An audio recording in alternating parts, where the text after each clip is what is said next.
Hey guys, welcome back to another video, and I just recorded this whole video, 20 minutes, my mic was off. Amazing. Alright, so we're back at it for another run. I feel kind of sick, and it's not really helping that I have to redo the whole 20 minutes, but I'm here for it. We're here for it. We have a lot of updates, we have a lot of dev replies, a lot of stuff going on with the game. Thank you to the person in my Discord that's keeping me updated as I'm uploading my Assassin's Creed content. And for people who might be worried, like, oh my god, there's a lot of Assassin's Creed, did he switch? No, it's just the game just came out. I'm making a lot of content for it. When Cyberpunk comes out next month, hopefully, I'm going to make a lot of content for it as well. That's just how it is. It's the same thing I did for Bannerlord, if you do remember at the beginning, if you were there at the beginning stage. That's just what I do, you know? But I do want to provide you guys with Bannerlord content. This is going to be the first thread. I have a lot of ideas that have to do with this. I'm going to try to remember everything I said from the past video to put in this video, but, you know, it is what it is. But, you know, all links down below. The link to this will be down below as well. I am going to try to do another discussion video later today, and then also a dev talk video later today for you guys. And as we're going to read in this post, one of the devs is making a very, what would you call it? He's making a very good discussion video for tomorrow with a lot of graphs and data that we will check out tomorrow as well. So stay tuned for that. But let's get into it. So increasing the influence cost of armies. Alright. So I messed around with this game a lot, and I decided to test out what happens if I increase the influence cost of armies. There it is. Here's all the code. The influence cost multiplier, the default was 20. I raised it to 100. Go big or go home. True. Now we have a before and after picture. Obviously the before, the influence costs are about 30, you know, around 30 per party.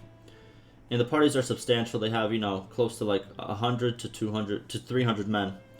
And then after the change, he went up to about 150 to 200 influence cost per party. There it is. It worked. So I gave it 3 test runs out to exactly 20 years. And check the results by way of counting settlements. 2 points per town, 1 point per castle. Alright, so test 1, we see that Zates are still at the top. We have Botania at 2nd, Vlandia at 3rd. Other ones kind of fell off. Azerai, sticking good. Western Empire, rest in peace. Test 2, Azerai still sticking around because Zates winning. Western Empire somehow at the 2nd place.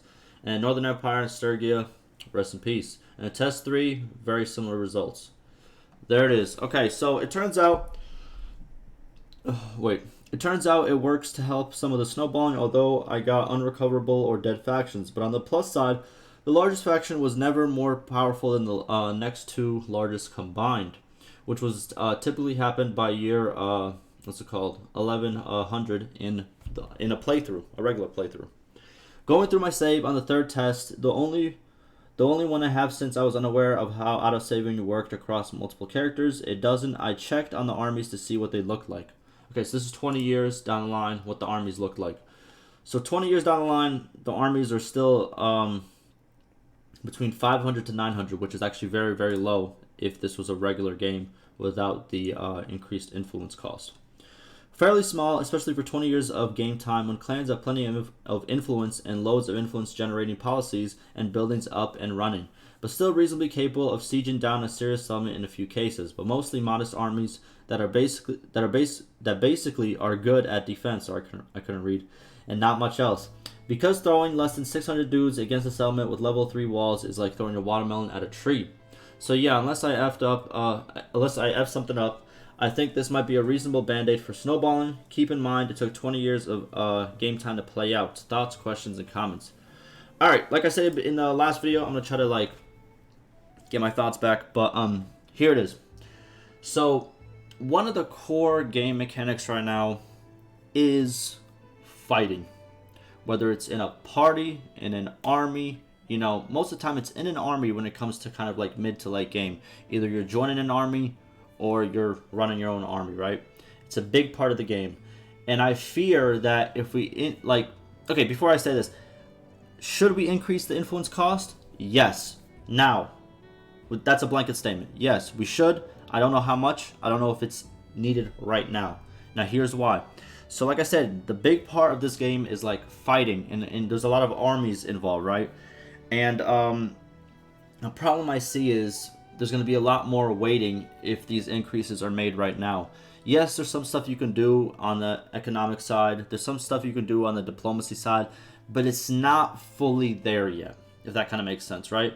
Like the portion to make the game work is there, but it's not too in depth to the point where you could just be like, all right, my influence is down. I'm gonna wait until I have this much. I'm just not gonna do anything in terms of like army wise or fighting wise. I'll go on the diplomatic side, or I'll go on the economic side of the game. There isn't that much stuff to do, and I fear that you'll do the diplomacy and economy stuff, and it's gonna get old, and then you're not gonna have anything to do before you can fight again, which is one of the big things that the game has to offer. So I think before we make this change to influence cost, I think we really need to kind of like dive in to the diplomacy and the economy aspect of the game, buff those up, so when you don't have to do the fighting part of the game, you can fall back and do the other parts of the game, if that kind of makes sense, right? But let me know what you guys think about that. Alright, this guy had a question. Could modifications like this be used to increase the cost of troops and consequently reduce the number of soldiers and parties in general? Now, I also have a comment on this. So I saw a post, I'll say, shoot, at this point, it was probably like a month or two ago. But the guy, he made a suggestion thread stating, why do we only have requirements of like a horse for some troops, right? Where like the only way you can upgrade this troop is if you have a horse to accompany the upgrade in your inventory. But why don't we have a crossbow whenever a regular infantryman turns into a crossbowman? Why don't we have the crossbow needed?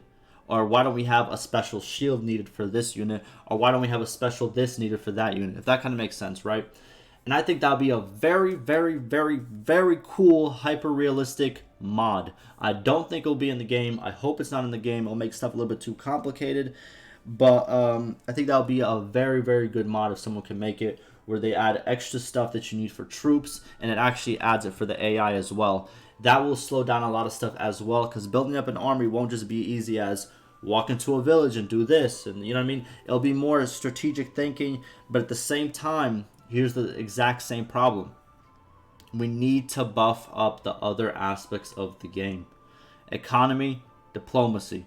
Those need to be buffed up. I feel like right now, when we look at it, the action part of the game, the fighting, the taking over, you know, that's like standing at number one right now. That's like a Khazate right there, right? And then we have the economy. It's kind of like, you know, an Azerai standpoint where it's like it's good, but it could be better. You know what I mean? And then the diplomacy is it's very lacking behind. It's a good third place, and I think we need to buff those other two up and make them viable options. You know, just kind of put it at the same force as the fighting aspect of the game. If that just kind of makes sense. I'm trying to give like a mental picture. I'm like raising my fist to like show which one's higher enough, but you guys can't see that.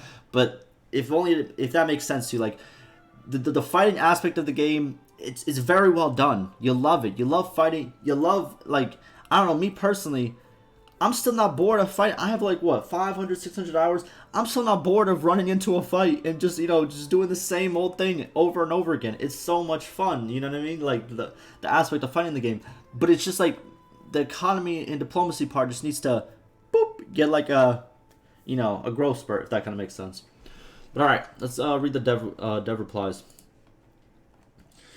Alrighty. Where's that? Sorry, it's raining really hard too, by the way, and I'm kind of sick, so I'm probably congested. It is what it is. We're still going at it. Alright, so developer. If you increase costs of forming armies, it is normal snowballing happens less because AI form armies up to X influence cost. Means that AI do not increase influence amount they will use according to influence formula.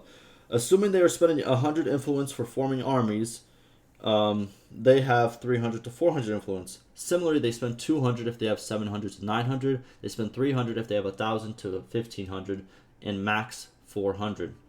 There it is. So that's the formula. Not like he says right here. It's something like this, but it's not exactly that. So pretty much, AI will only use about 20, I'll say about 25 to 30% of their influence that they have, max of 400 influence on armies. And the rest will be on voting, policies, and all of that, right? So, makes sense. I think it's a good formula. I think so. There it is. So, if you increase the influence cost 2 times, they will form armies including 3 to 4 parties instead of the average 6 to 7. So, obviously, smaller armies like we saw up here. Actually, not up here, over here. After 20 years, right here. See, they have a lot less parties in there. Now, this will snowballing because the game will have smaller armies, so they usually will not be strong to make successful sieges, so armies will start to make more raids and visiting settlements or patrolling. Similar if you make militias twice, if you make militias 2 times, snowballing will be less and making influence cost 2 times. Armies will not make siege again. Alright, so what he's saying here is this influence increase is the same thing as if he was to just add more militia to towns and castles, because what's it called? Because with this influence cost increase, what happens is when garrisons grow over time, it's very hard to siege some of these towns down.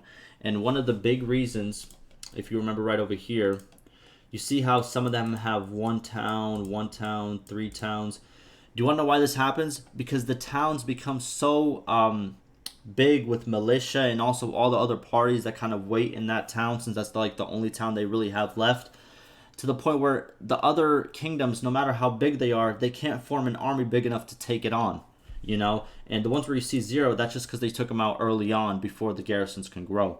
But yeah, I do agree that it might not be the fix for it, because you're going to have a lot of armies that are going to be just patrolling, raiding villages, which is pretty pointless. You know, you want them to siege. That's kind of the big reason. You want them to siege. You want them to get into big fights. That's kind of, you know, it's what you make an army for.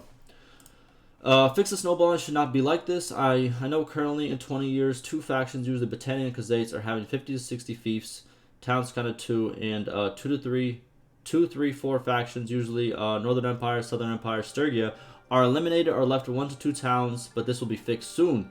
I will open a post at Friday about developments to fix the snowballing problem. There it is. So Friday, which is tomorrow, I will be there. I will we will look over it. We will see all his, like, you know, graphs and discuss all of that. We're gonna go over it. And in addition, nice work, A. When you first messaged me about this, I could think of reason, but to warn you, sorry for this. There it is. Alrighty, so new developments can hold Khazaits and 40 fiefs in the first 20 years, like A's test. When I say A, I mean the original creator. So even Khazaits OP faction bonus remained, and even armies consist of 1,000 troops, as current version game will be balanced soon. There it is. Of course, game needs better faction bonuses for other kingdoms, but I cannot do anything for them. I told this problem to related people and wait a solution. It's not my area. I'll post lots of charts and graphs and data. We will discuss this problem and fix this deeply. Yes.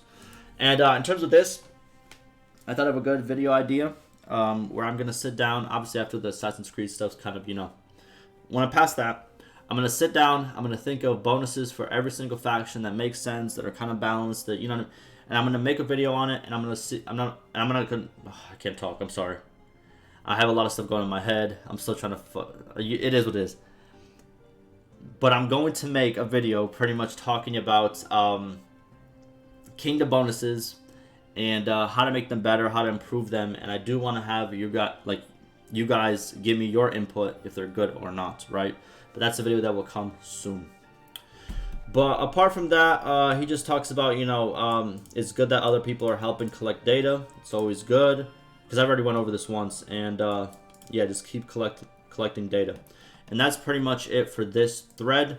I have another thread that I'm going to check out. Thank you for the guy in Discord that helped me find this. And yeah, ask me any questions, concerns, and like always, stay safe.